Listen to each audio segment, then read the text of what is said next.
Fala pessoal, beleza? Tudo bom com vocês? Veja só, nesse vídeo aqui eu vou trazer uma aula completa sobre o método da bisseção, tá? Vamos destrinchar o método bem direitinho, falar de várias coisas dele. Nós vamos falar dos seus fundamentos, no teorema de Bolzano, onde ele se fundamenta, tá? Vamos falar do teorema de Bolzano. Nós vamos falar também do processo de cálculo do método da bisseção, tá? Vamos fazer um exercício com um exemplo. Vamos falar dos critérios de parada. Nós vamos falar também da estimativa do número de iterações, de quantas iterações nós vamos ter que fazer, e vamos falar também do critério de convergência, tá? E ao final nós vamos apresentar o algoritmo do método, tá bom? Então aqui é um vídeo bem completo, tá? Então, o método da bisseção, ele se enquadra nos problemas de obter raízes de equações também chamados de zeros de funções, tá? Essencialmente, a gente quer resolver esse problema aqui, ó.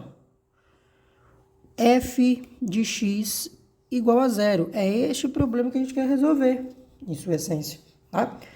O que é determinar? Vamos determinar um que-se, tá? É a letra grega que-se. Eu vou usar aqui nos meus vídeos a letra grega que-se para simbolizar a raiz, tá? Essa aqui é a letra grega que-se, tá? Xi, né? Fala que-se. A pronúncia de que-se, tá bom? Então, nós vamos determinar esse aqui, tal que, quando substituído na função, esse f de que-se seja zero, tá? Seja zero. E assim, isso aqui a gente já faz desde sempre, tá? Olha como exemplo. Vamos pegar uma equação de segundo grau. A gente já fazia isso aqui desde os nossos tempos de colégio, tá? Então, vou pegar aqui como exemplo x2 menos 2x menos 3 igual a zero.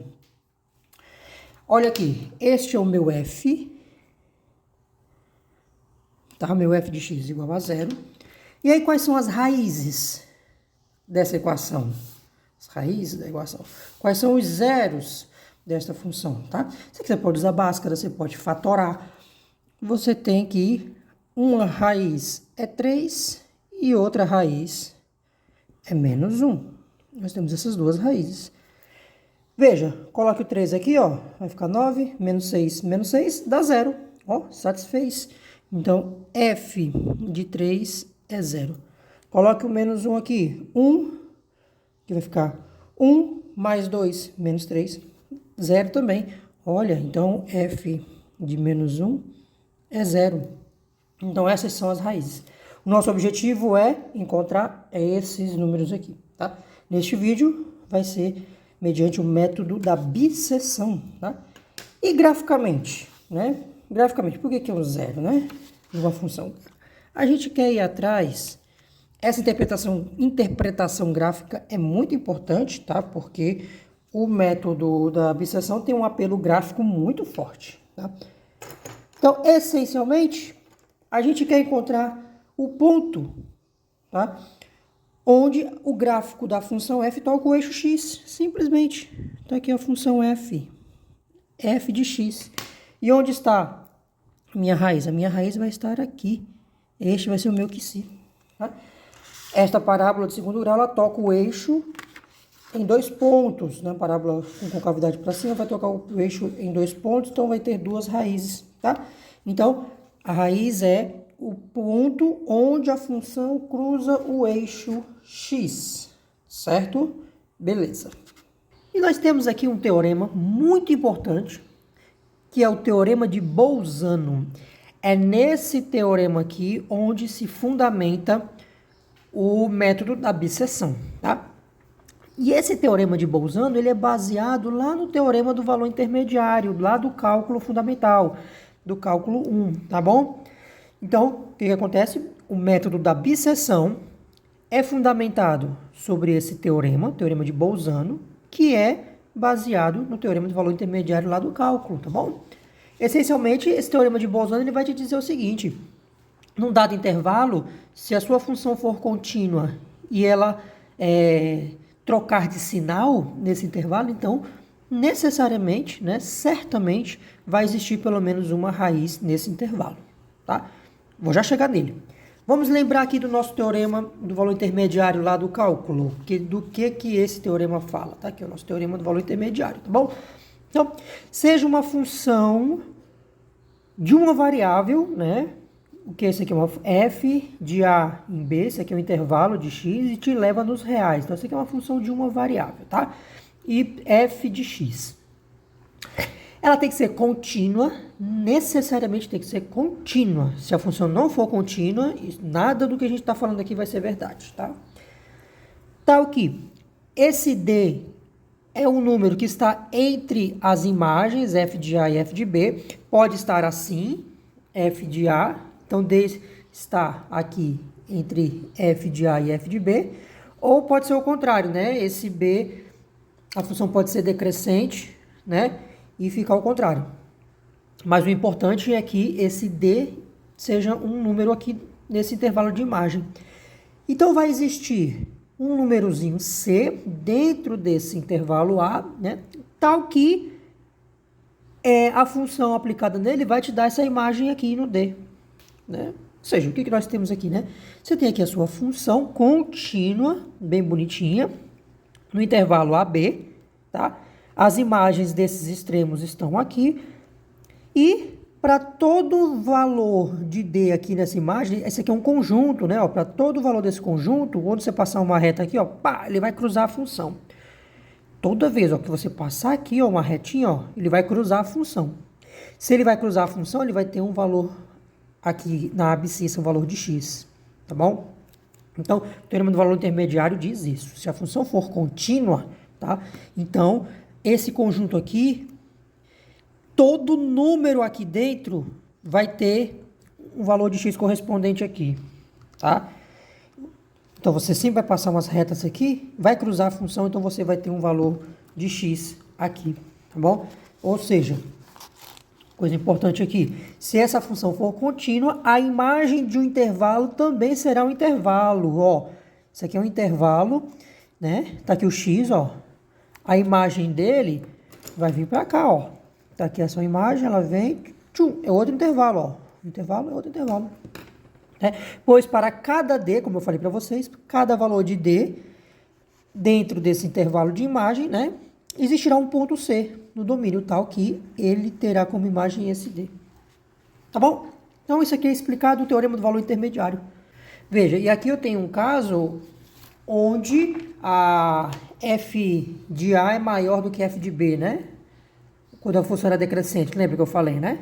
Mesma coisa. Então, tanto faz se a função for crescente, decrescente, tanto faz, né? Agora, ó, se a função não fosse contínua, minha nossa, olha só, cara. Se ela não for contínua, pode acontecer um caso desse aqui, ó.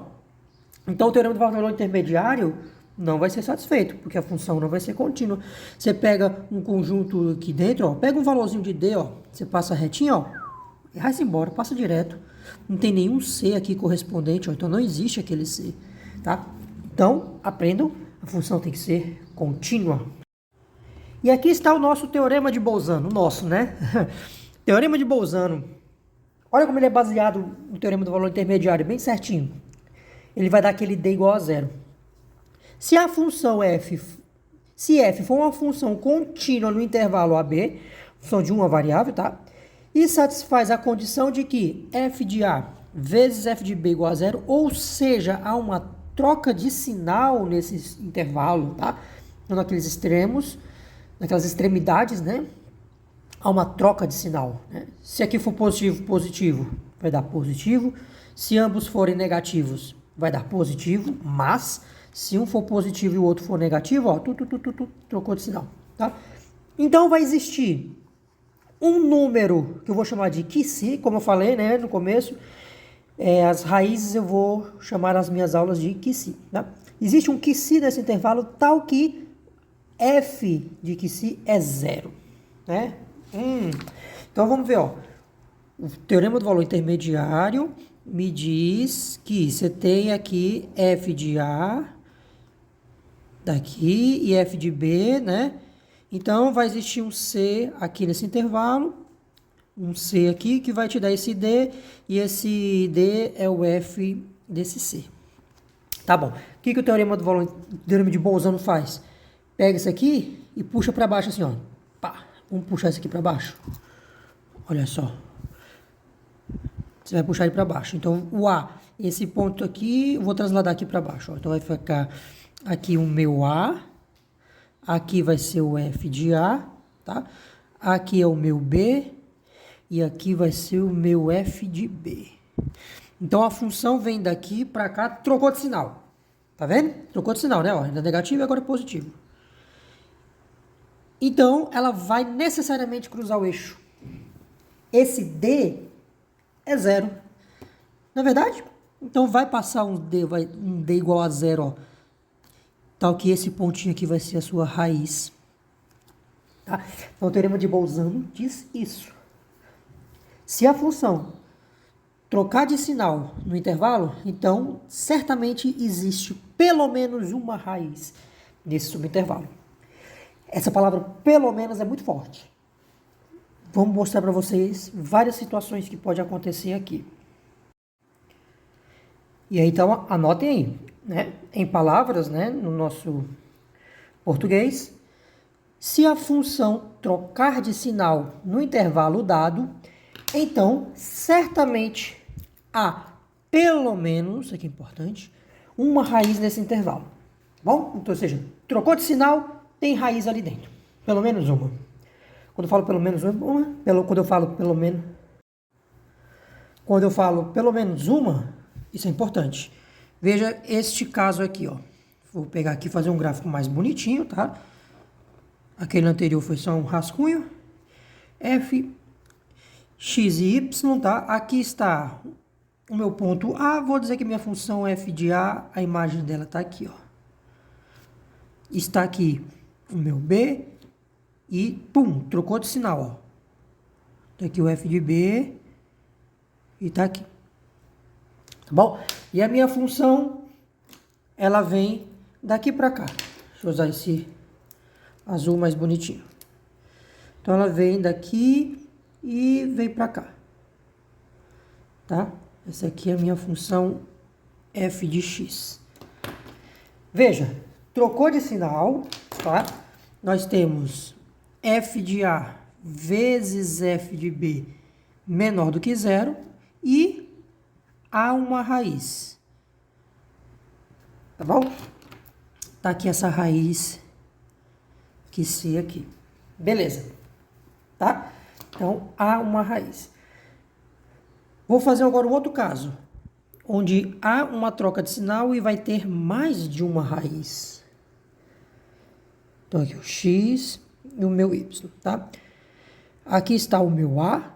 Vou dizer que a minha f de A está aqui embaixo. Só para ficar diferente do outro lá, né?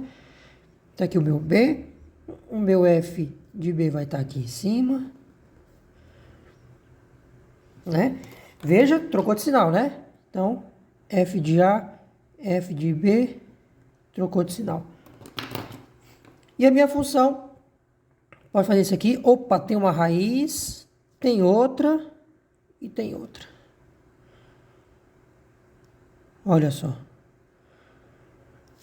Nós temos quantas raízes aqui? 3 raízes, ó. 1, 2, 3, tá? Ou seja, aqui há 3 raízes.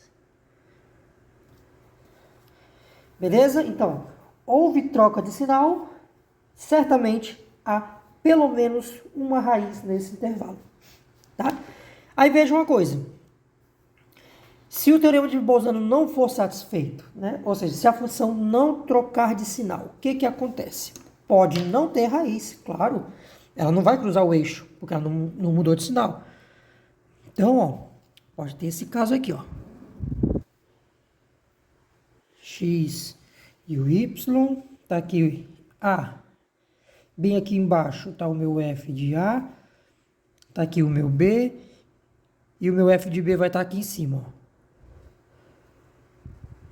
Não teve troca de sinal, tá bem? E a função, ela vem e cresce aqui assim. Chegou. Tá aqui o meu f de x. Tá? Ou seja, isso aqui podia estar aqui embaixo, ó, no quadrante de baixo. Ambas as imagens negativas, mas quando você faz o produto dá positivo. Não tem troca de sinal. Então aqui, f de A vezes f de B maior do que zero. Não há raiz. Tá? E, seguinte, pode ter raiz também. Qual é o princípio fundamental aqui? Se houve troca de sinal, então certamente há pelo menos uma raiz. Aqui tem uma, aqui tem mais de uma. Não houve troca de sinal, você não tem garantia de existência de raiz. Não tem garantia. Pode não ter raiz, como é mais intuitivo, mas pode ter também. Veja só o que pode acontecer. Está aqui o meu x, está aqui o meu y, tá? Aqui o meu A e o meu f de A está aqui em cima. Está aqui o meu F, meu B e o meu F de B vai estar aqui embaixo. Olha o que pode acontecer. Desculpa, meu B vai estar aqui em cima. Não vai ter troca de sinal. Tá? Vai estar aqui em cima. Deixa eu apagar isso aqui, desculpa. Tá? Olha o que pode acontecer.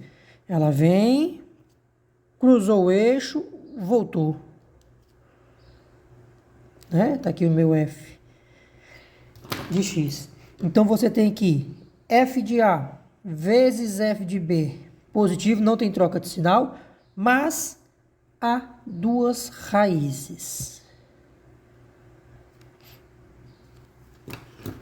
Então, de novo, para deixar bem claro. Se a função mudar de sinal nesse intervalo, há pelo menos uma raiz. Aqui tem uma, aqui tem 3. Se não houver troca de sinal, você não tem garantia de existência de raiz. Pode não ter nenhuma raiz e pode ter um número maior de raízes, tá? Então, você tem duas raízes aqui, tá? E aí tem uma coisa interessante. Se a função, uma consequência disso, trocar de sinal nesse intervalo, então você certamente vai ter um número ímpar, um número ímpar de raízes. Aqui tem uma raiz, aqui tem 3 raízes. Por quê? Porque ele tem que sair daqui e tem que ir lá para o outro lado. Então, se ele voltou, ele tem que retornar para o outro quadrante. Então, se há uma troca de sinal, você vai ter um número, certamente você vai ter um número ímpar de raízes. Se não houver troca de sinal, você pode não ter nenhuma raiz, ou então um número par de raízes. Par, por quê? Porque se ele cruzou o eixo, ele vai ter que voltar uma vez. Se ele voltou, você vai ter uma quantidade par de raízes, tá bom? Então, para finalizar isso aqui, se a função trocar de sinal no intervalo, certamente tem uma raiz nesse intervalo. Se a função não trocar de sinal, você não tem garantia de existência de raiz, tá bom? E o mais importante, tudo isso daqui é para funções contínuas, tá? Se a função não for contínua, você não pode fazer essa análise. Veja um exemplo de não contínua, ó. Igualzinho lá no teorema do valor intermediário. Isso aqui, o valor do teorema lá intermediário, aquele D é zero, né? Aquele D é zero. Então, veja, uma função que não seja contínua. Aqui é A, aqui é f de A, aqui é B, e aqui vai ser o meu f de B, tá? A função ela pode fazer assim, ó. Trocou de sinal, trocou? Trocou de sinal. Se ela não for contínua, ela pode fazer isso aqui, ó. A função vem, aí aqui pode ser aberto, aqui pode ser fechado e voltou. Olha só, a função não é contínua e não tem uma raiz nesse intervalo, apesar de ter trocado de sinal aqui, tá bom? Então, tudo isso daqui é para funções contínuas, tá? Quer ver outro exemplo de função, um exemplo prático aqui, de função que não é contínua? Esse aqui, ó. Vou fazer um outro exemplo aqui.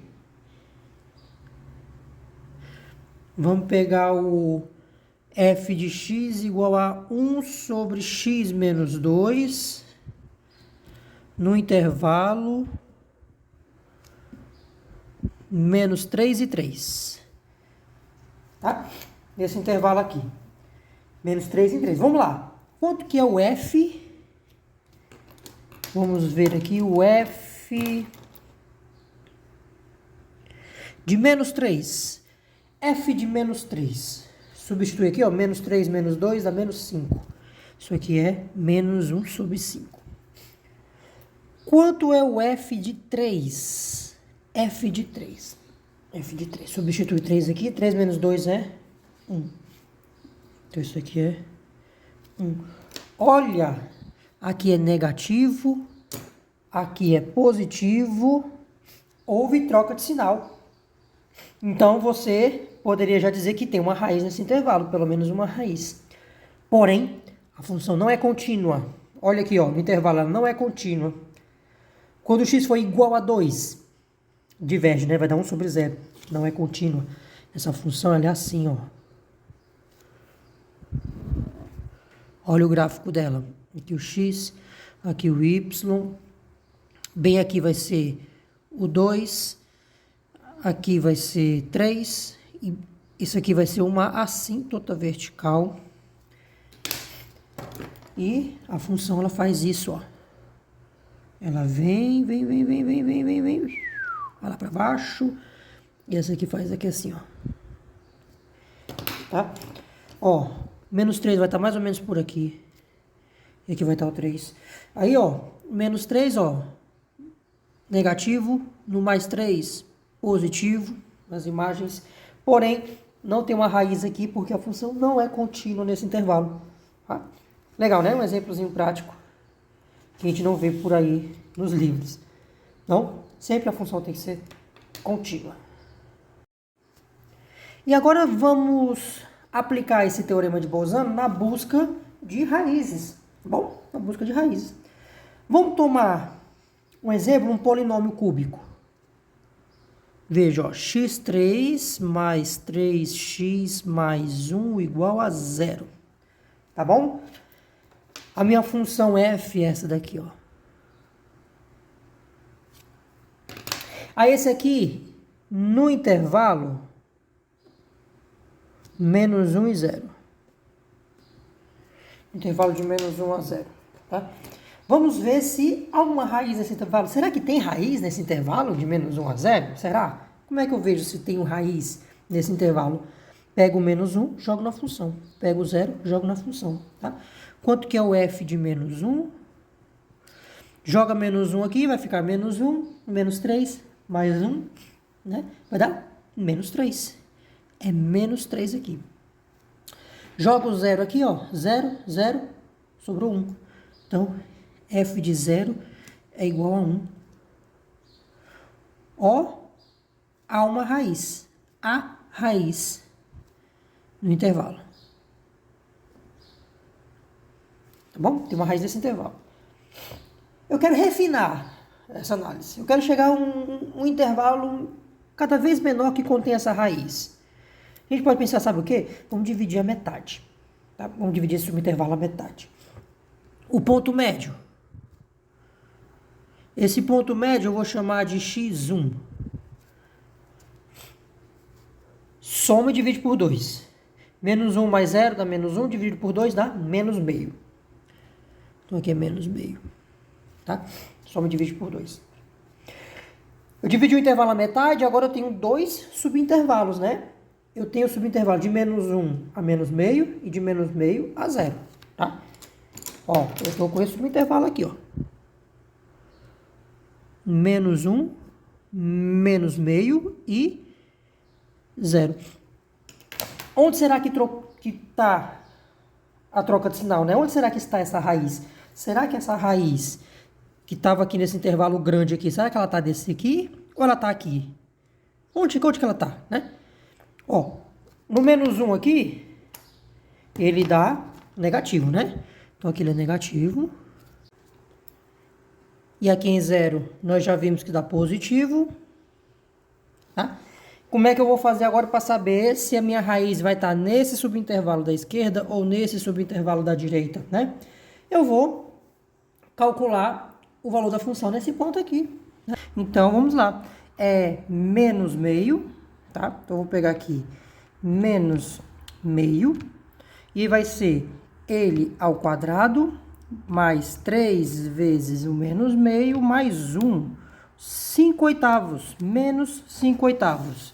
Então, muito bem. Então, o meu f de menos meio é menos 5/8, tá certo? Ou seja, negativo, negativo. Então, aqui ele também é negativo. E aqui que a gente conclui, a troca de sinal está onde? No primeiro ou no segundo subintervalo? No segundo subintervalo, tá? Então, se eu quiser refinar isso daqui, eu posso dividir agora esse subintervalo à metade.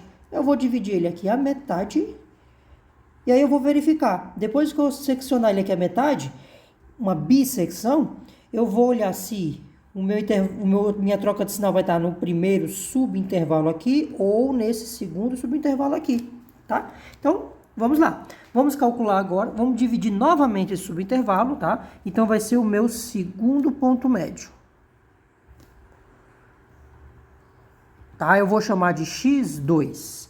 Esse daqui vai ser a troca de sinal, tá? Entre menos meio e 0, tá? Então, eu vou pegar aqui menos meio mais 0 sobre 2. Eu soma e divide por 2, tá bom? Isso aqui é ponto médio. Então, vai dar menos 1/4. Muito bem. E aí, o nosso intervalo aqui, eu vou dividir ele bem aqui. Deixa eu pegar de outra cor, para não bagunçar o nosso desenho. O menos 1/4 vai estar bem aqui. Menos 1/4. Tá? E eu quero verificar onde vai estar a troca de sinal, porque agora eu tenho dois subintervalos, né? Eu tenho esse e tenho esse. Então, vamos pegar esse menos 1/4 e jogar lá na função. Quanto que é o f de menos 1/4? Vamos lá, vamos para a calculadora, tá bom? Para ser mais prático. A gente está em cálculo numérico, então nada mais justo que usarmos a calculadora. Então, menos 1/4, tá? Vou colocar lá na função. Cadê a função? Tá aqui, ó. x3 mais 3 vezes x mais 1. 15 sobre 64. Muito bem. Então, aqui vai ficar 15 sobre 64. Então, aqui é positivo. Positivo. O valor da função é positivo. Se eu quiser fazer novamente, eu vou subdividir agora qual subintervalo? Qual vai ser a minha bissecção aqui? Nesse primeiro subintervalo ou nesse segundo subintervalo? Claro que nesse primeiro, porque ele satisfaz o teorema de Bolzano. Houve uma troca de sinal da função. Se há troca de sinal, há garantia de raiz nesse ponto aqui. Então, a gente tem que há uma raiz, pelo menos uma raiz, né? No intervalo de menos meio até menos 1/4. Então, no intervalo de menos meio, ou de menos meio até menos 1/4. Beleza. E esta é a ideia base do método da abscissão. É isso. O que a gente está fazendo neste exemplo, a gente está fazendo o quê? Aplicando o teorema de Bolzano sucessivamente na análise de um intervalo aqui. Esse é o método da abscissão. O método da abscissão é isso. Seccionar o intervalo à metade e, após isso, verificar onde está havendo a troca de sinal. Dividiu a metade, em qual dos dois subintervalos tem a troca de sinal? No primeiro, no segundo? E aí você vai para ele. E assim sucessivamente, tá? Então, eu vou fazer agora uma ilustração gráfica, uma interpretação gráfica de como isso ocorre, tá ok? Então, vamos adiante. Vamos ver como isso acontece graficamente. Olha que interessante. Vamos pegar aqui essa função aqui, tá? Ela vai trocar de sinal de A até B. Vamos supor que ela faça um negócio mais ou menos assim, ó. Venha pra cá. Tá? Essa aqui é a minha função f de x. Vamos lá, ó. Primeira coisa que a gente fez foi subdividir o intervalo à metade. Tá? Então, de A até B, o ponto médio, soma, divide por 2. Vai estar mais ou menos por aqui. Tá? Esse daqui vai ser o meu x1. E aí, o que eu faço? Eu pego esse meu x1 e vou olhar lá na função qual é o sinal dele. Quando eu jogar ele bem aqui, ó, ele é negativo. Tá? E aí, ó, eu tinha esse intervalo de AB. Esse intervalo de AB tem troca de sinal. Ok, beleza. Então tem uma raiz aqui dentro. E aqui está ela, né? Pelo gráfico que a gente vê. Mas vamos supor que você não tenha o gráfico em mãos. E aí você divide o intervalo à metade. Vai ficar mais ou menos esse subintervalo e esse daqui. Tá? O desenho ficou desproporcional, mas me perdoem. Mas dá para entender, né? Então eu divido aqui. Tem esse intervalo aqui. Aí onde é que tem a troca de sinal? Nesse primeiro subintervalo? Ó, não. No segundo subintervalo. Então agora eu vou dividir este meu segundo subintervalo à metade. Tá? Então quando eu for dividir ele aqui à metade, vai dar mais ou menos por aqui, assim. Mais ou menos por aqui, né? Então, esse aqui vai ser o meu x2. Vou jogar ele na função. E olha só. Negativo, né? Agora, o meu intervalo x1b, eu vou dividir a metade. Esse x1 aqui é o ponto médio de AB, tá? Então, ele é A mais B sobre 2. Beleza. Esse x2 aqui é o ponto médio de x1 e B. Então, ele é x1 mais B sobre 2. E aí, ó, aqui deu negativo. E eu quero saber onde é que está a raiz. Está no primeiro ou no segundo subintervalo? No primeiro não tem garantia, porque, ó, é negativo e negativo. Mas aqui, ó, no segundo subintervalo, negativo e positivo. Então, certamente ela está aqui. Então, vou dividir meu intervalo agora aqui a metade. Este é o meu x3. Este meu x3, ele é x2 mais b sobre 2. Tá? Olha como vai chegando perto da raiz, ó. Vai chegando bem pertinho, né? Vamos dividir de novo. Aí eu vou pegar... Onde é que vai estar minha raiz? Esse x3 tá aqui, ó. Né? Positivo. A minha raiz está no primeiro subintervalo e não no segundo, ó. Positivo, positivo, positivo, negativo. E aí eu vou dividir este meu subintervalo à metade. Então eu vou cair quase em cima da raiz aqui, ó. Esse aqui vai ser o meu x4. E esse x4 vai ser x2 mais x3 sobre 2. Né? Tá aqui.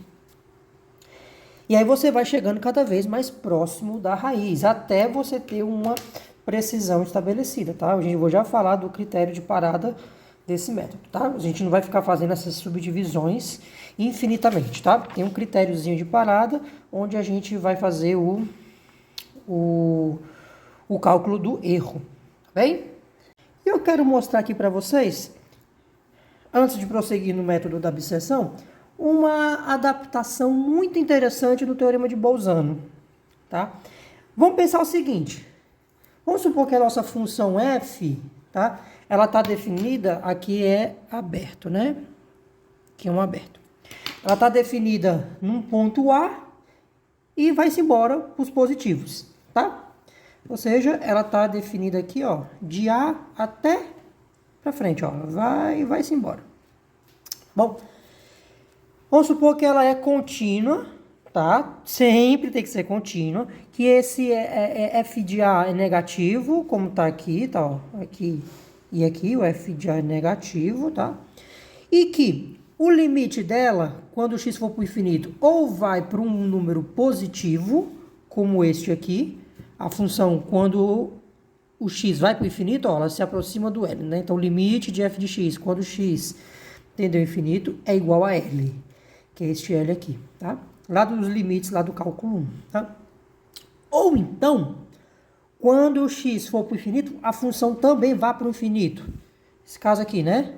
A função vai, ó, limite de f de x quando x tende a infinito é infinito positivo. Então, a função ela vai-se embora aqui, tá? Do teorema do Bolzano, o teorema de Bolzano, a gente pode garantir que, acontecendo isso, f é negativo aqui e no limite, quando x vai para o infinito, ou ele vai para um valor positivo ou vai para o infinito positivo, então, certamente, tem uma raiz nesse intervalo. Isso é bem interessante. Tá? Ele vai cruzar esse intervalo. Claro, se a função for contínua. Se ela não for contínua, ela pode dar um salto aqui. Tá? Tudo bem. A função sendo contínua. Tá? Da mesma forma, se nós tivermos no eixo negativo aqui, ó. Vamos supor agora que a função f está definida vai para o negativo, tá? Ou seja, a imagem dela, né, ó, vai lá para o negativo, tá? Vamos supor que ela é contínua também e que o valor de f de A ela é positivo, tá aqui, ó, positivo, e aqui também é positivo. Só que o limite de quando x tender ao infinito, aqui é o infinito positivo, né? Tender para o infinito positivo, ela vai para um valor negativo L, né? L é negativo. Ou, quando ela tender para o infinito, aqui infinito positivo, ela vai dar menos infinito. Que é esse caso aqui, né? Ela vai, ó, e vai-se embora. Então, da mesma forma, há uma raiz nesse intervalo aqui, tá? Então, certamente, você vai cruzar o eixo aqui nessa raiz, tá? Essa aqui é uma adaptação daqui do teorema de Bolzano, quando você tem essa análise da função indo para o infinito ou não. Isso tem uma importância em polinômios. Você garante a existência, pelo teorema de Bolzano, de que polinômios ímpares, tá? De grau ímpar, tem pelo menos uma raiz. Veja só. Eu tenho esse polinômio aqui, esse p de x, tá? Vai ser um A0 mais A1x mais A2x2 mais ANxn, tá? Se esse n aqui for ímpar, se ele for ímpar, e você vai analisar esse polinômio aqui. Quando o x for para infinito positivo, e esse aqui for ímpar, x, um número positivo, infinitamente grande, elevado a um número ímpar, vai dar positivo. Agora, o número negativo, infinitamente grande, elevado a uma potência negativa, dá negativo também. Vamos ser mais práticos, né? Vamos pegar esse p de x é igual a ax3 mais bx mais bx2 mais cx mais d. Ó, aqui é ímpar. Faz o x tender para o infinito positivo. Quando o x vai para o infinito positivo, isso aqui vai dar positivo, porque você tem um número positivo ao cubo, infinitamente grande, né? Então, limite desse p de x, quando o x for para o infinito positivo, é infinito positivo, tá? Agora, faz o x tender para o infinito negativo. Você pega um número negativo infinitamente grande, elevado a uma potência ímpar, nesse caso é 3, vai dar infinito negativo, vai dar negativo. Então, o limite p de x, quando x tende a infinito negativo, é menos infinito. Então, veja, de um lado está dando infinito positivo, do outro lado está dando infinito negativo. Então, certamente, essa função vai cruzar o eixo x. E aqui um polinômio é contínuo, polinômio é contínuo, tá? Então, o que que acontece? Você tem aqui o seu gráfico. O polinômio, ele vai fazer umas coisas mais ou menos assim, né? Um polinômio cúbico faz mais ou menos assim, né? Então, veja, ó, aqui, ó, vai para o infinito positivo. E aqui vai para o infinito negativo. Então, o que que acontece? Quando a potência aqui é ímpar, isso acontece, eles vão para infinitos, separados, então certamente vai existir pelo menos uma raiz, tá? Então fica esse aprendizado da teoria dos polinômios, de que todo polinômio ímpar, né, de grau ímpar, tem pelo menos uma raiz, tá? Se esse grau for par, você não tem essa garantia de jeito nenhum, você não tem essa garantia, porque se ele for par, um número positivo infinitamente grande, né? Um número positivo elevado a uma potência par dá positivo, um número negativo elevado a uma potência par dá positivo também. Então você vai ter positivo e positivo. Logo, você não tem garantia de troca, ou não tem garantia de existência de raiz, pois não há troca de sinal. Vai positivo, positivo, não tem troca de sinal. Pelo teorema de Bolzano, não te garante raiz, tá bom? Essa aqui foi só uma aplicaçãozinha, uma consequência muito bacana do teorema de Bolzano, lá na teoria dos polinômios, tá bom? Então agora vamos dar sequência ao método da bisseção, tá? Vamos falar do critério de parada e aí vamos fazer um exemplo, tá bom? No método da bisseção, tá? Veja, nós podemos considerar a amplitude do intervalo. Podemos considerar isso. Lembre que o nosso intervalo ele ia sendo reduzido sucessivamente à metade, reduzindo. Você pode considerar isso como um critério de parada. Você vai fazer as iterações até que o tamanho desse intervalo seja 0,1, 0,001, tá bom? Então, como você está trabalhando com as amplitudes, né, cada divisão do intervalo, o seu A e o B vai me diminuir. Então, você tem, por exemplo, o intervalo AB. Então, A0, B0. Dividiu a metade. Tchum, ficou A1, B1. Dividiu a metade. Vem para cá. A2, B2. Dividiu a metade de novo. A3, B3. Tá? Na késima iteração, tá? Na iteração de número K, você pode considerar que este BK menos AK seja menor do que uma precisão estabelecida, o epsilon. É aquele 0,01 que eu falei agora, tá bom? Então, isso daqui é uma precisão, tá? Estabelecida. Não, nas minhas aulas eu costumo chamar essa precisão de epsilon, tá? E a raiz, a letra grega xi. Essa precisão também é um erro, tá? Um cálculo de um erro, tá? Esse aqui vai ser importante para a gente analisar o número de iterações, né? A estimativa do número de iterações e também para analisar a convergência do método, tá? Vamos guardar isso daqui, que esse aqui é importante para analisar a convergência do método. Outro critério de parada muito comum é o erro absoluto. Tá bom? Você tem o seu intervalo, dividiu a metade, aquele seu x, x1, que é o ponto médio. Cada ponto médio, cada iteração, cada vez que você faz esse cálculo, esse seu ponto médio vai ser a sua solução aproximada, tá? Então, você dividiu a metade, calculou o primeiro ponto médio. Depois, dividiu a metade de novo, calculou o segundo ponto médio, tá? Então, você tem duas soluções, um x2 e um x1 aqui, tá? Então, na késima iteração, você pode tomar como xk menos o anterior, seja menor do que esse epsilon, tá? Em valor absoluto, tá bom? A gente pega em módulo, né? Ou seja, é só a diferença de um para o outro, tá? Você pode tomar também o erro relativo, pode sim.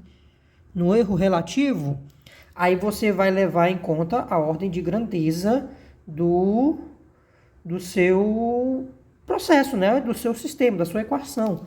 Então, você tem o erro relativo. Então, solução atual menos a solução anterior, que é a aproximação, dividido pela solução atual, tá? Sempre a gente considera o cálculo mais atual, mais novo, como a solução mais próxima da solução exata, tá? Então, esse daqui é um erro relativo. Você pode usar ele também, tá? Eu gosto muito de fazer isso daqui. Você tem interpretação de porcentagem também, tá? E um outro bastante comum é o valor funcional. Valor funcional. Como assim valor funcional? É o valor da função módulo do f nesse ponto médio que ele seja menor do que epsilon. Certo? Tá bom? Você pode considerar isso. Veja, o que acontece? Quando você está dividindo o seu intervalos sucessivamente à metade, olha só, tá aqui o seu gráfico, a sua função está vindo para cá. Por exemplo, aqui, ó. Tá? Tá aqui o f. Você pode tratar isso daqui também. Você pode dizer, meu valor da função seja menor do que 0,01. Né? Então, quando você pega aqui A e B, você vai dividir o seu ponto à metade. Você calculou o seu primeiro ponto médio aqui. Não, tá aqui o primeiro ponto médio. Então, você tem esse valor aqui. Aí, você olha aqui, ó. Esse aqui é o seu f de x, de x1. Aí, vamos dividir esse aqui a metade. Dividiu aqui. Aí, você veio para cá. É o f de x2. Ele vai diminuindo, vai diminuindo. Você corta de novo a metade, deixa eu fazer de outra cor. Você pega ele de novo aqui, a metade, ó, vai ficar bem pertinho, ó. Bem pertinho da raiz. Tá? Então, ele vai ficar bem aqui, ó. Tá? Então, você pode usar também esse critério de parada com valor funcional menor do que uma dada precisão, tá? Porque vai ficando cada vez menor, né? Cada vez mais próximo de zero esse f, tá bom? Então, esses são os critérios de parada mais comuns. Tudo bem? Vamos adiante. E agora, gente, vamos resolver esse exercício aqui, tá? Para encontrar as raízes desta função, essa daqui é o nosso f de x, tá? Que é a equação que a gente quer resolver, que é achar as raízes dessa função, tá? Então, resolver esta equação com precisão epsilon menor do que 0,055, essa precisão no erro relativo, tá? No intervalo de 0,1 até 1. Tá? Utilizar 4 casas decimais e arredondamento padrão. Muito bem. Aí aqui, esta é a forma mais intuitiva e mais prática que eu acho para resolver problemas pelo método da biseção, tá bom? É criar uma tabela desse jeitinho aqui. Então, primeiro vem a iteração. Esse AI é a extremidade esquerda, XI é o ponto médio, BI é a extremidade direita, então você tem aqui o seu intervalo, né? Tá aqui o seu intervalo AB e o ponto médio aqui, ó, bem no meio. Bem intuitivo, né? E depois que tem essa parte do intervalo, vamos para as imagens, para as funções. Então, a função na extremidade esquerda, a função na extremidade direita e a função no ponto médio. E depois o erro relativo, tá? Então, muito bem. A nossa primeira iteração aqui, vamos começar. Nosso intervalo vai de 0,1 até 1. Então, esse daqui é o seu A0 e o B0, digamos assim, né? Então, o seu A e o B da primeira iteração. Então, aqui vai ficar 0,1 e aqui vai ficar 1. Primeira coisa que a gente tem que ver é se tem raiz nesse intervalo aqui. Vamos ver se tem raiz. Vamos usar o teorema de Bolzano, tá? Então, vamos pegar este 0,1 aqui, tá? É ele ao quadrado, mais o logaritmo natural desse 0,1. Dá quanto? Ó, menos 2,29. A gente está interessado no sinal, tá bom? Negativo. Muito bem. Se ele é negativo, deixa eu colocar aqui na nossa tabelinha, aqui ele vai ser negativo. 1. Quando for 1, 1 ao quadrado é 1, logaritmo de 1 é 0, dá 1. É positivo. Então, aqui é positivo. Olha, pelo teorema de Bolzano, há uma troca de sinal nesse intervalo aqui, então certamente tem pelo menos uma raiz nesse intervalo.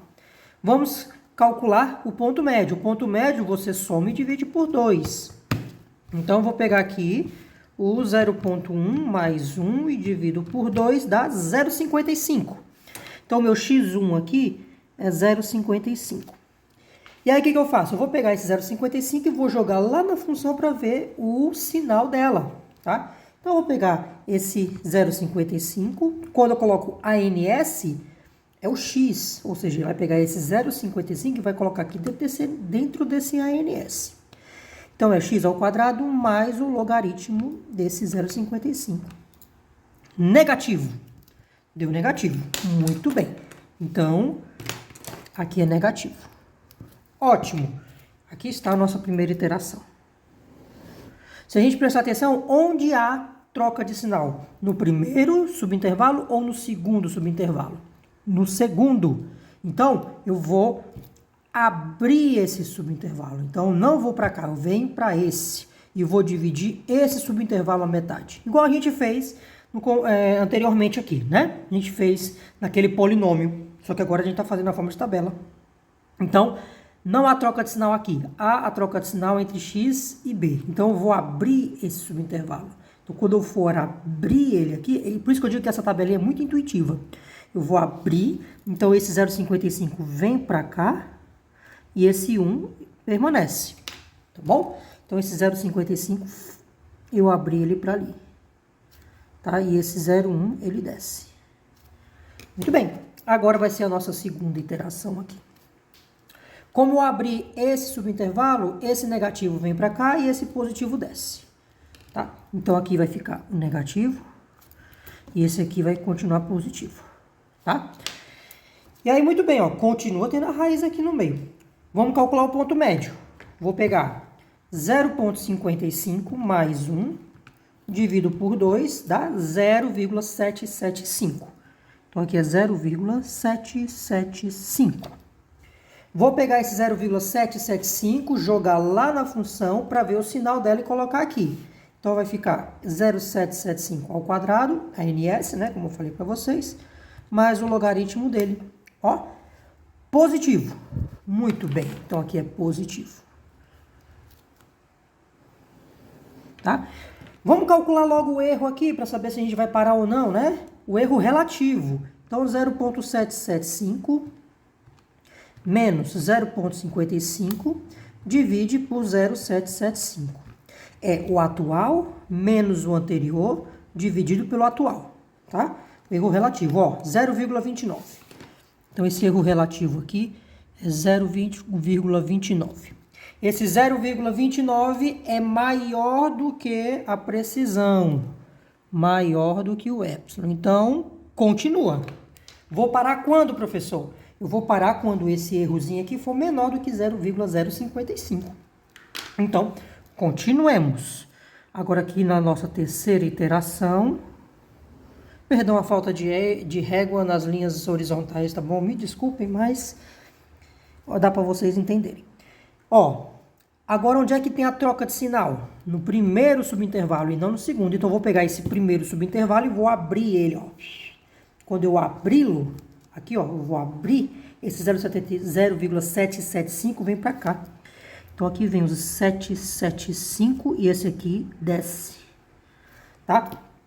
Então, essa noção de abrir o subintervalo da tabela é muito intuitivo. Então, ele veio para cá e esse aqui desceu. Muito bem. Então, como eu abri esse subintervalo aqui, ó, esse negativo vem para cá, então ele vai ficar aqui e esse positivo vem para cá. Muito bem. E agora o que eu faço? Calculo o ponto médio aqui. Tá vendo que é uma repetição? Isso é ser iterativo. Você fazer o processo iterativamente é com repetição. Então, 0,55 mais 0,775 divide por 2.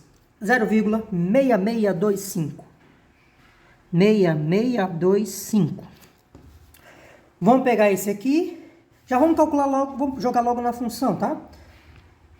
Ele aqui ao quadrado mais o logaritmo dele.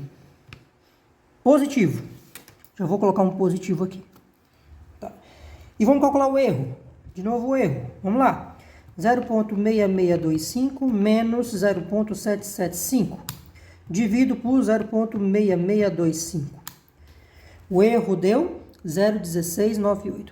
Aqui é sempre módulo, tá bom? Então, eu não estou me importando com esse sinal. Se eu estou subestimando ou superestimando. Não me importa. A gente está interessado no módulo. Então, aqui deu 0, arredondando 17.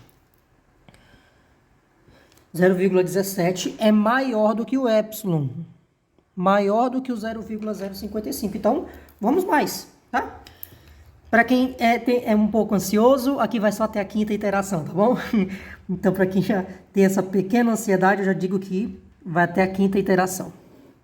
Aqui para quem gosta de spoilers, né? Muito bem. Onde há a troca de sinal? Primeiro subintervalo. Vou abrir o primeiro subintervalo. Eu vou abrir esse daqui. Então, esse camarada vem para cá. 06625. E esse aqui desce. Tá bom? E aqui está. Ele vem para cá e ele desce. Eu abri este subintervalo aqui. Então, esse daqui vai descer e esse aqui vem para cá. Perfeito. Vamos calcular o ponto médio de novo. 0,55 mais 0,6625. Soma, divide por 2. Cuidado para não fazer B menos A sobre 2. Isso é um erro comum nos estudantes. Fazer B menos A sobre 2. Não é. É soma e divide por 2. 0,60625. Com arredondamento padrão, com 4 casas decimais, 0,6063. 0,6063. Vamos já ver quanto que ele é na função, se ele é positivo ou negativo. Então, ANS ao quadrado mais o logaritmo de ANS menos 0,1329. Negativo. Então, aqui é negativo. Vamos calcular o erro? Vamos. 0,6063 menos 0,6625 divide por 0,6063. Opa, baixou, ó. Baixou legal. 0,093. Ainda é maior do que o epsilon, que tem que ser 0,055, tá? Vamos mais uma. Na quinta iteração, vamos para a nossa quinta iteração. Onde está a troca de sinal?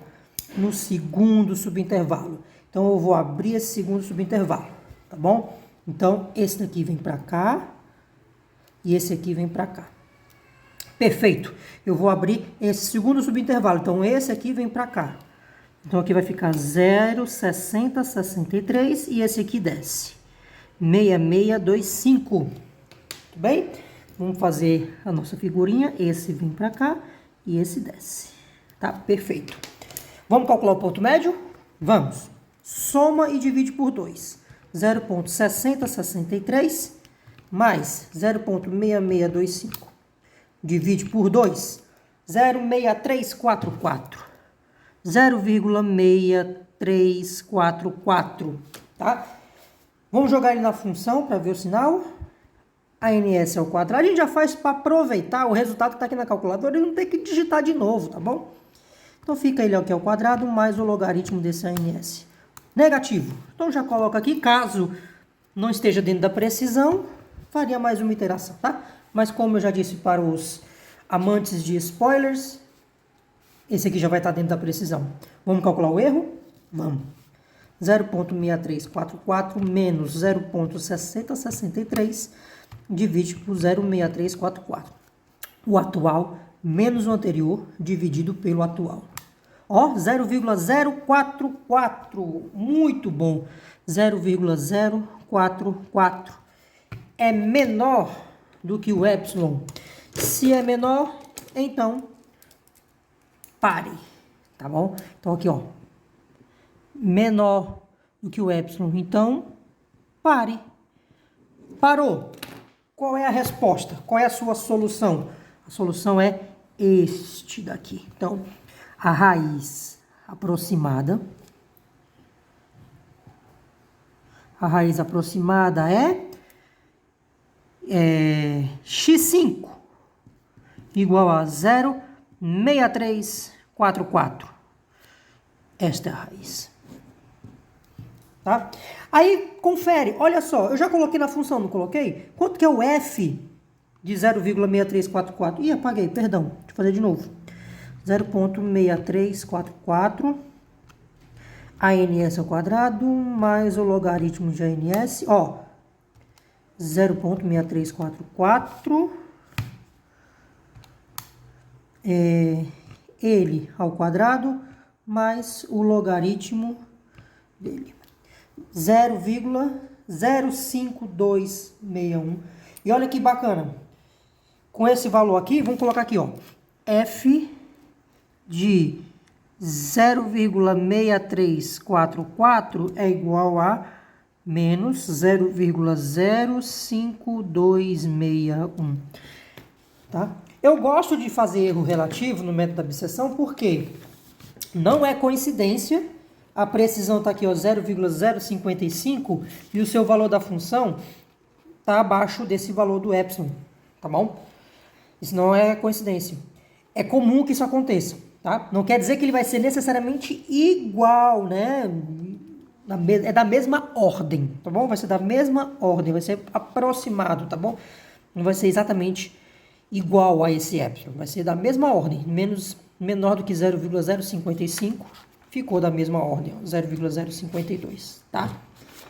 Este foi o grande exercício. Então, façam uma tabelinha dessa forma, usem a intuição de abrir um subintervalo, né? Quando você faz essa parte de você abrir o seu subintervalo, isso é muito intuitivo, tá? E sempre vai ser sucesso, tá?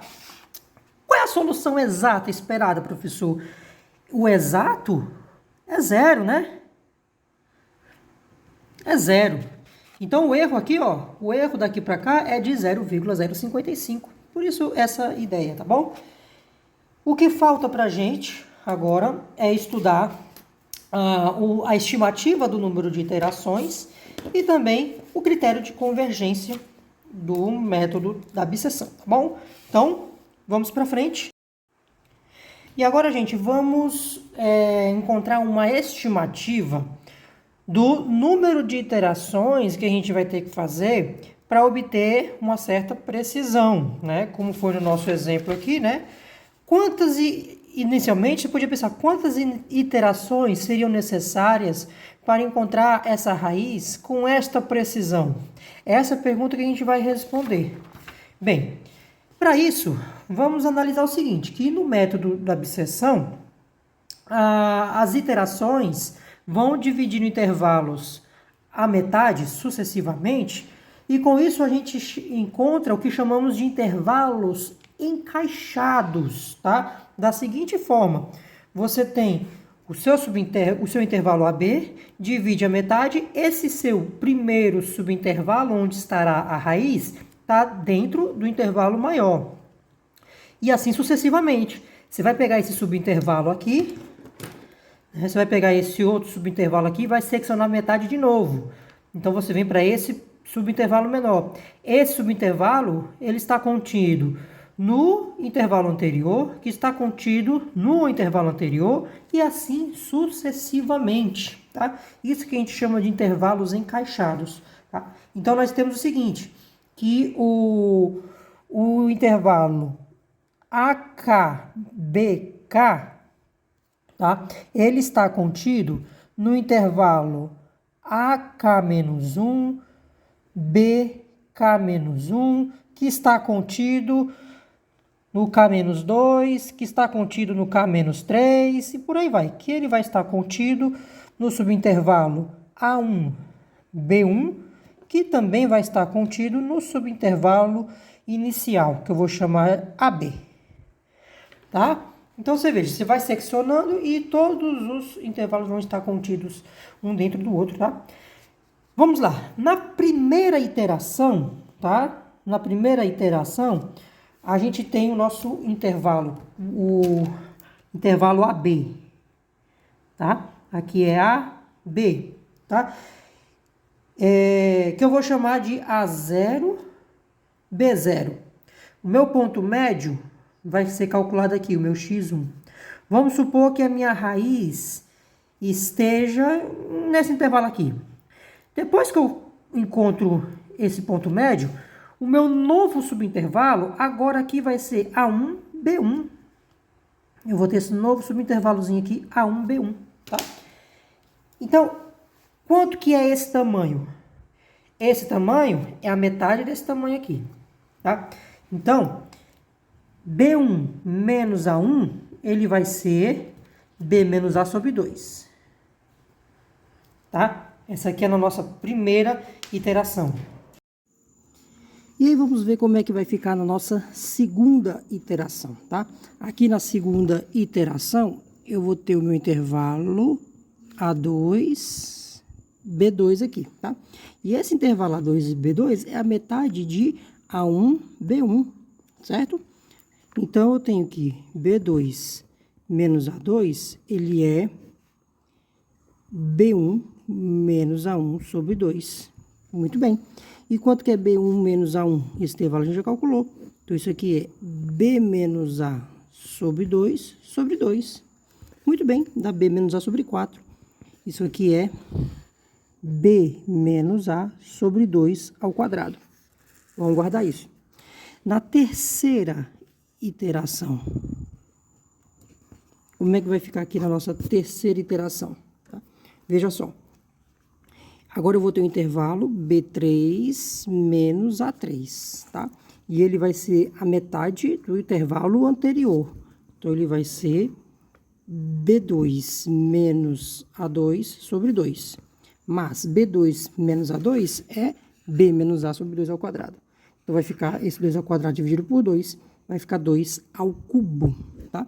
Então, é B menos A sobre 2 ao cubo, tá? Pronto. E na késima iteração?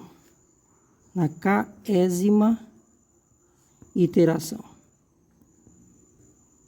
A iteração de número K, tá? Ó, eu vou ter um intervalo aqui, vai ser AK, BK, tá bom?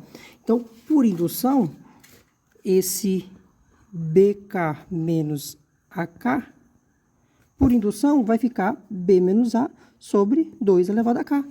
Simples. B menos A sobre 2 elevado a K. Tá? Simples. É isso. E o que eu quero determinar? Nós queremos determinar este K. Qual é a iteração, tá? Qual é o número mínimo de iterações para o qual essa precisão aqui seja menor do que um dado epsilon, tá? Isso aqui é aquela precisão, aquele critério de parada que a gente viu aqui na amplitude do intervalo, tá? Então, nós queremos determinar quem é esse K, certo? Tal que este BK menos AK seja menor do que um certo epsilon, tá? Seja menor do que esse epsilon, tá? E como nós vimos aqui, esta amplitude é igual a essa daqui, e a gente vai conseguir isolar e encontrar quem é esse K, tá?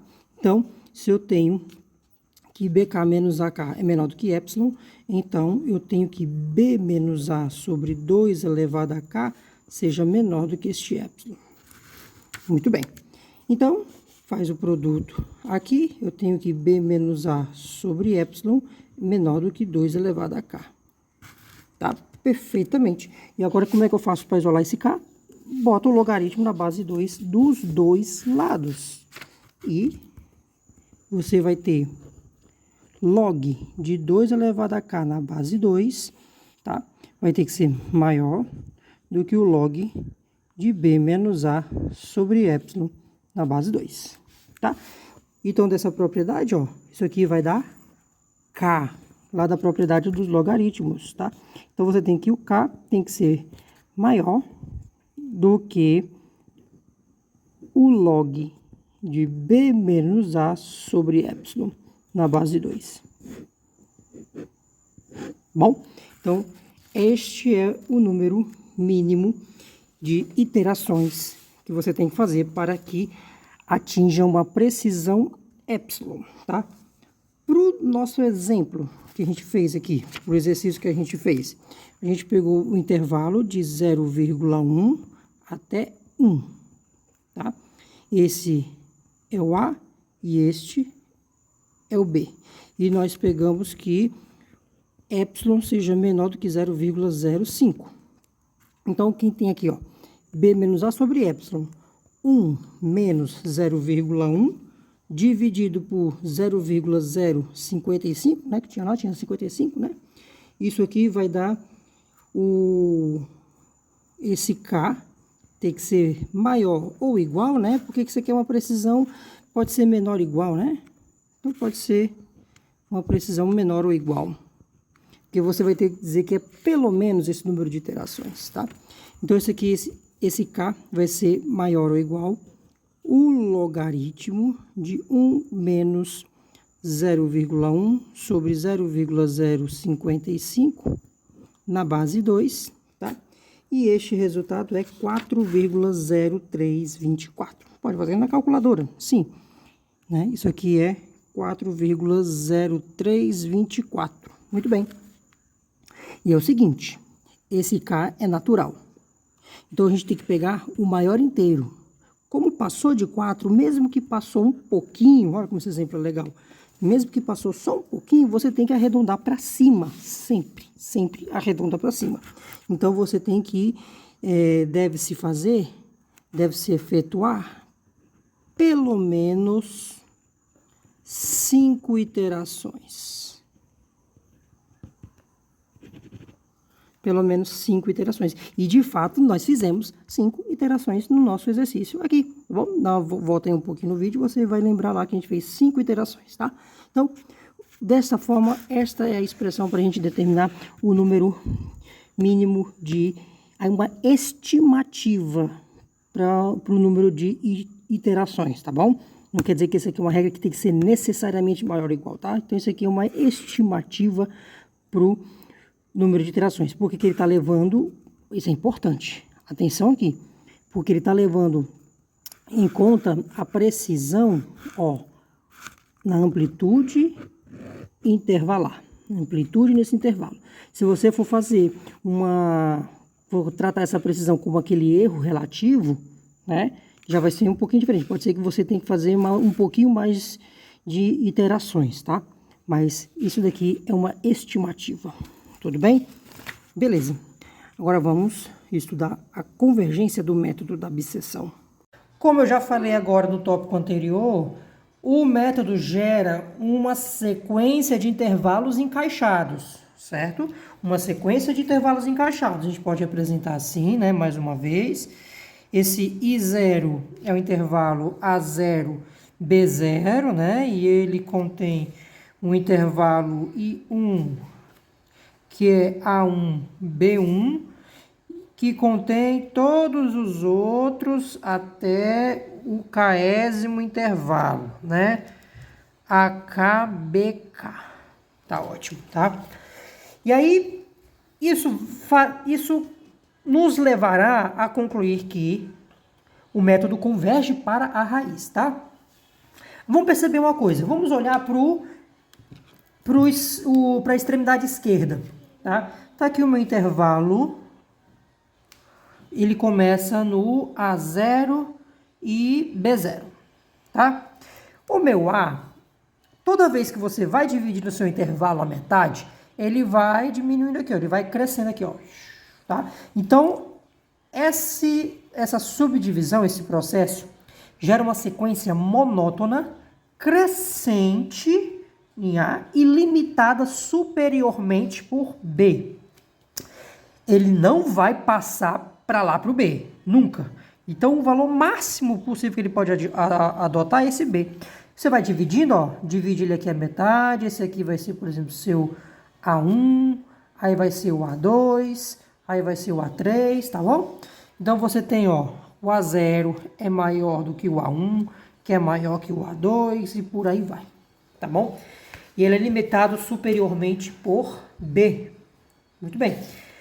Quando você tá... Então, você vê que ele é convergente, tá? Esse lado aqui ele vai convergir para o B. Vamos olhar agora para o outro subintervalo. Vamos olhar agora para o B, para o outro extremo, tá? Olhar aqui no outro extremo, tá?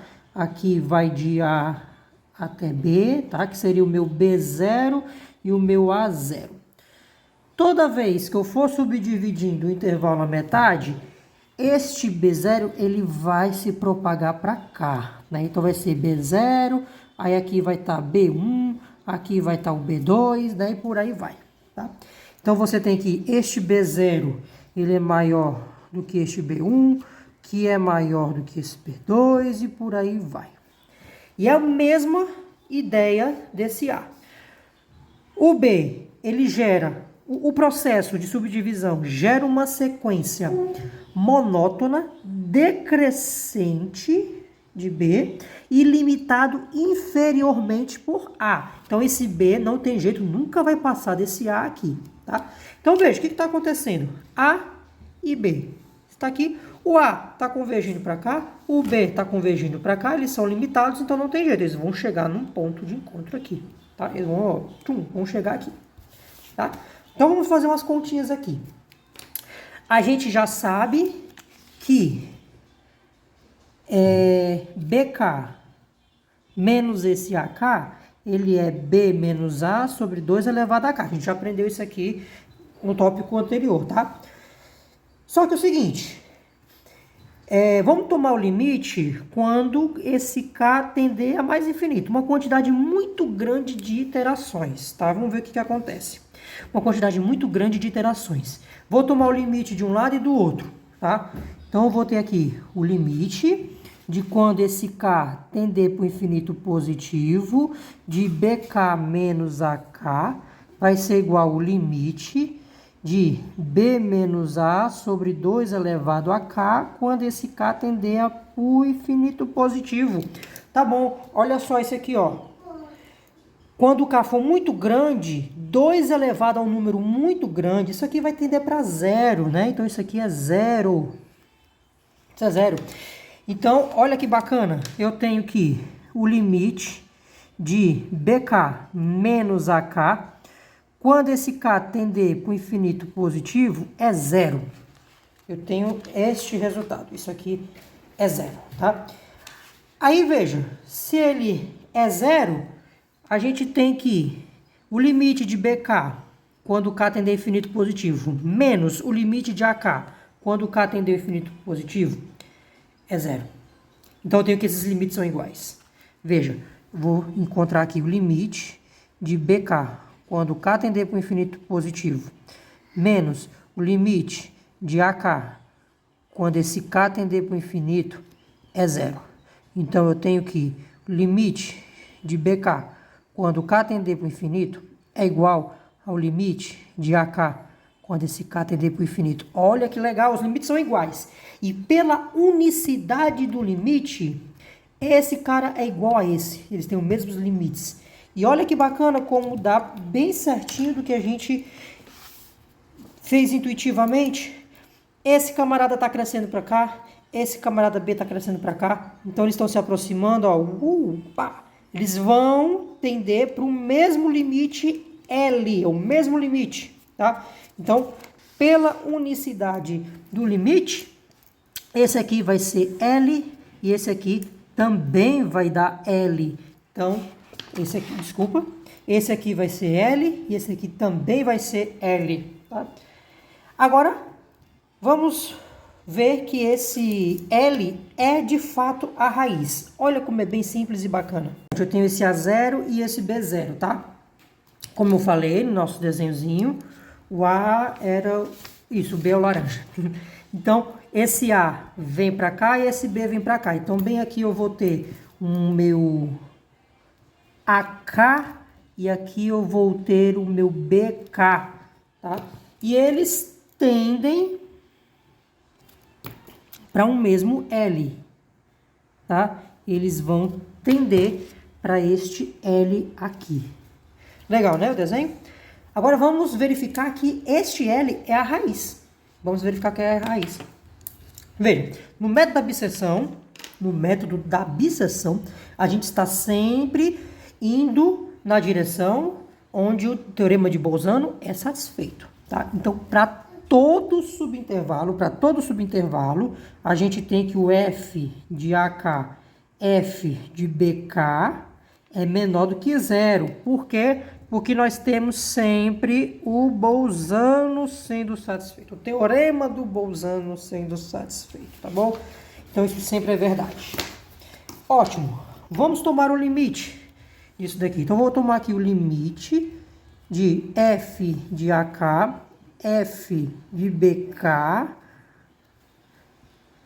né? Quando o K tender para o infinito. Tá? Vai ser menor do que zero. Por que vai ser menor do que zero? Porque eu estou tomando limite aqui também, ó.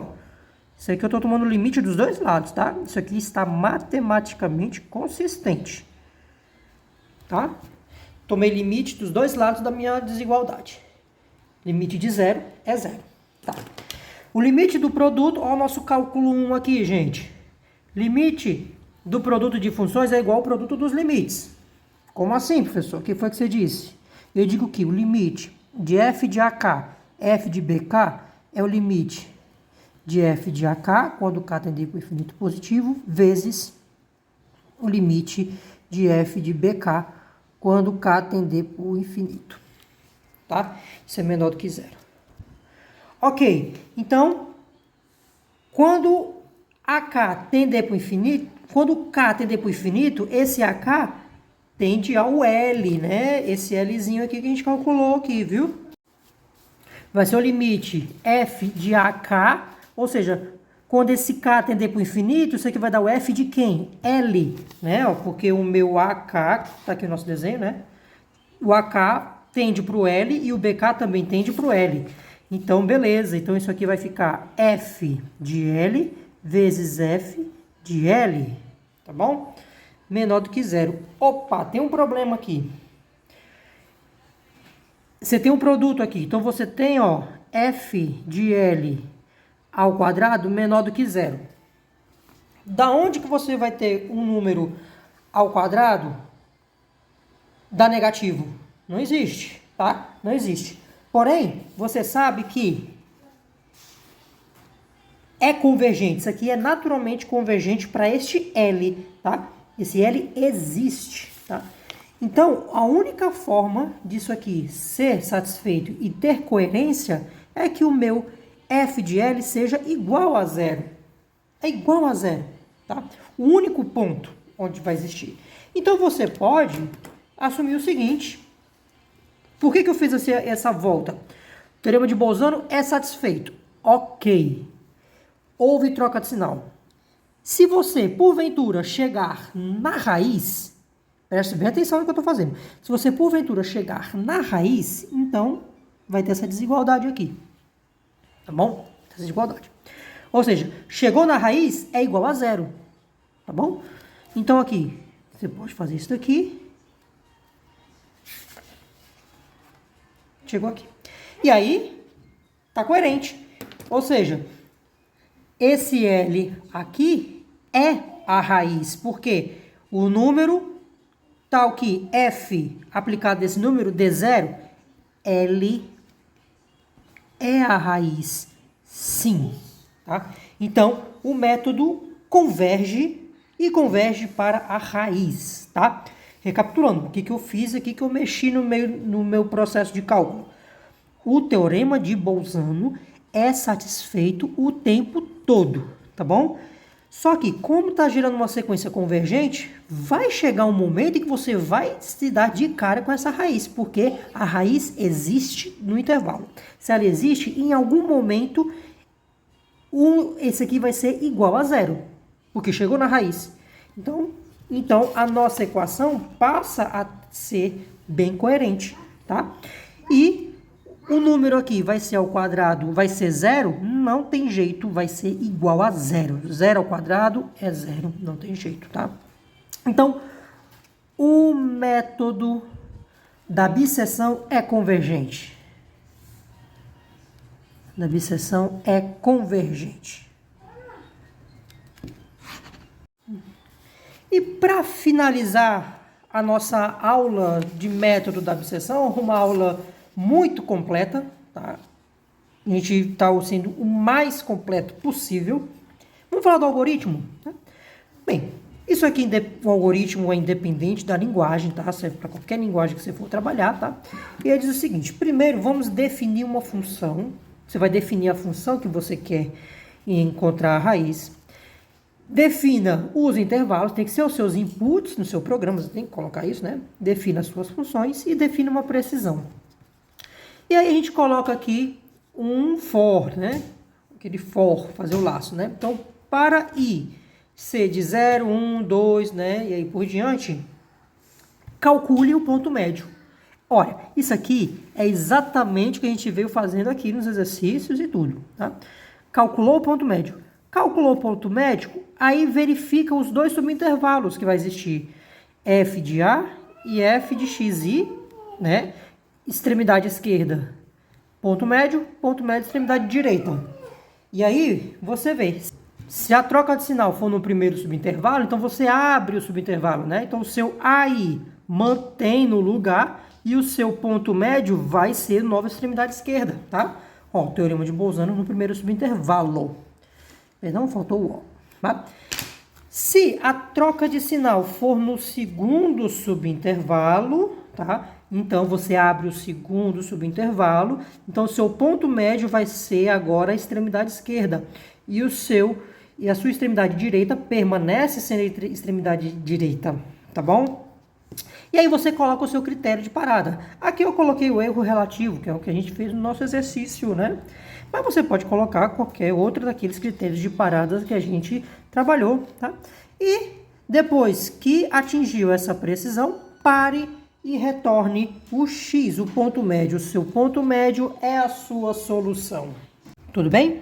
E pessoal, aqui eu encerro a minha aula, tá? Do método da bisseção. Eu tentei ser o mais abrangente possível, ser o mais completo possível, tá? Então, se vocês gostaram mesmo dessa aula, deixa o seu like aqui. É importante para que o algoritmo aqui do YouTube mande o vídeo para outras pessoas. E quanto mais gente pudermos ajudar por aí, melhor, né? Então, se inscreve aqui no canal, tem sempre vídeo de matemática muito interessante, tá bom? E compartilha esse vídeo no grupo do curso de vocês. Mande lá para todo mundo, tá bom? Então, ó, bons estudos e até o próximo vídeo.